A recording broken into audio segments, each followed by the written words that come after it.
Hi friends, today we are going to discuss another design pattern called static content hosting pattern. In this pattern, it is a very simple pattern. For example, let's say you have an application which is being used by the users, and this is the application. And some of the content is static. For example, they may be JS files which are used to show the which are used to render the front end. They can be CSS files, they can be HTML files which are not changing, which are not dynamic. So what generally happens is your application, these files are saved with the application, and your application is hosting these files. Whenever user accesses your wants to access these files, static files, it requests your application. The application is returning the data. All is well and good. Now, when these files starts to grow, or your user base starts to grow, then it is going to increase the resource requirements for your application. For example, you may have a pattern of access where the traffic on static content is very high.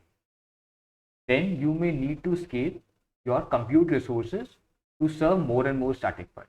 Now, this can be a challenge. What you can do to mitigate increasing cost due to serving static content is you can store your static content in some cloud storage, let's say S3 or Azure Blob,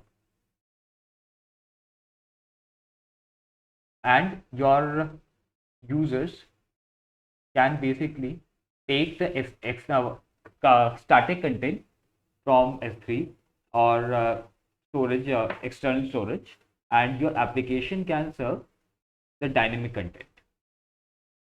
So your client is going to be, for example, if you have a mobile app, it has to be intelligent enough to demand static content from external storage and dynamic content from your application. How this is going to help is, first of all, you will have if you have higher static content traffic, then the request to S3 or your storage is going to increase, and your application would not need to scale. So it is going to save your cost. If your external storage is cost efficient. Another thing is, if you in if you put a CDN layer, content delivery network, content delivery network. If you put a CDN layer before your storage layer, then what is going to happen is it can provide a cache over your static content, and once CDN layer is present, then your access to static content by the users is going to be very fast, since CDN can cache the data in a location nearer to your users. For example, if you have a site, let's say this is the world map, and this is America, and this is Asia. If you have a site which is hosted in Asia, you have a static content in Asia, and your users are in America, then in general scenario, what is going to happen is they are going to access resources from Asia. But if you have content delivery network, let's say if you're using Cloudflare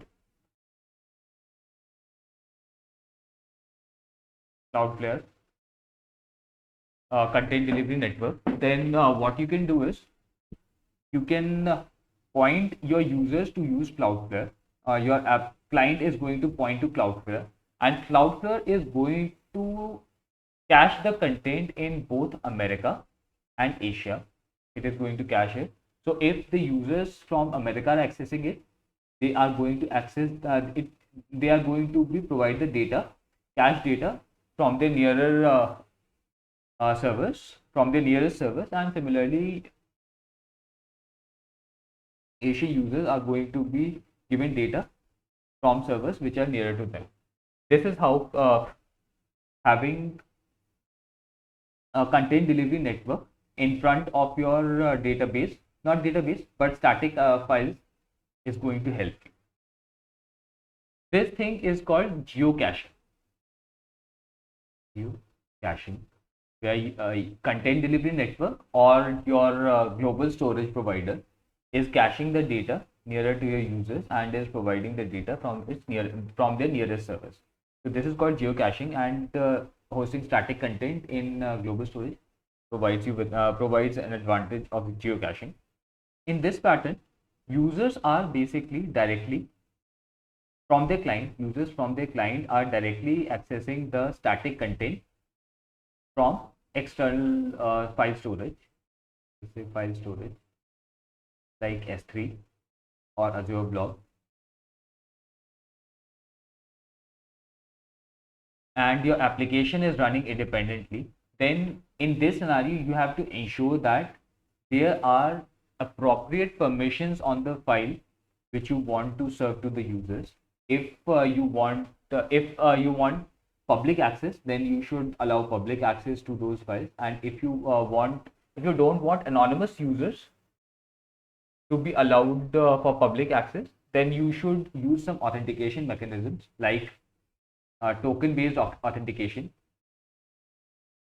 In this case, what is going to happen is your application, your client application like mobile application, is going to access a resource from your main application.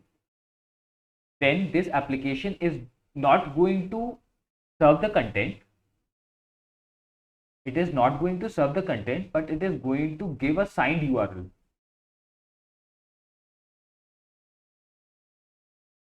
For file storage. Right. Now this mobile application is going to take this signed URL to your external file storage, where file storage is going to know that since it is a signed URL, by signed URL I mean that it is going to have some token or signature.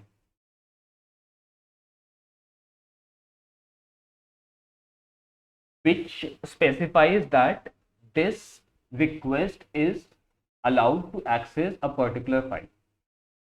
So this can help in scenarios where, for example, what happens is, let's say this user is logged in, then with this login, it is going to go to application. Application is going to give him a signed URL or URL with a signature. Then this signature is generated by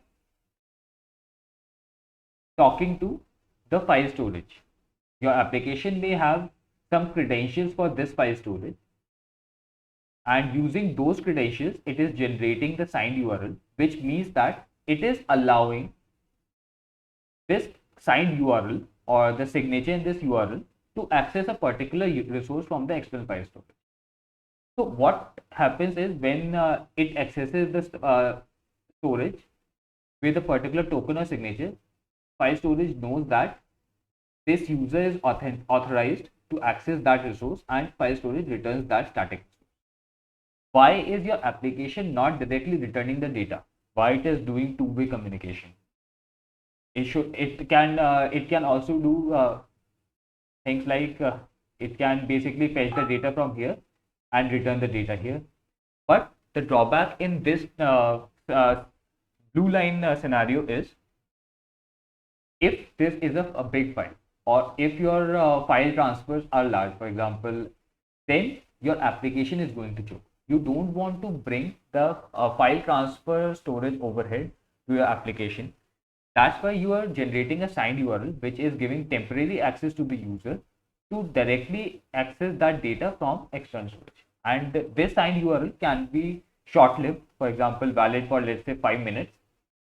And after that 5 minutes, if anyone retries to access data from file storage, then they may get unauthorized error, and they will have to again sign into the application, get the new signed URL from your application, and then fetch the resource. That way you can handle logged in users to download a particular resource, and if you want public access to a resource, you can just configure your data to be public.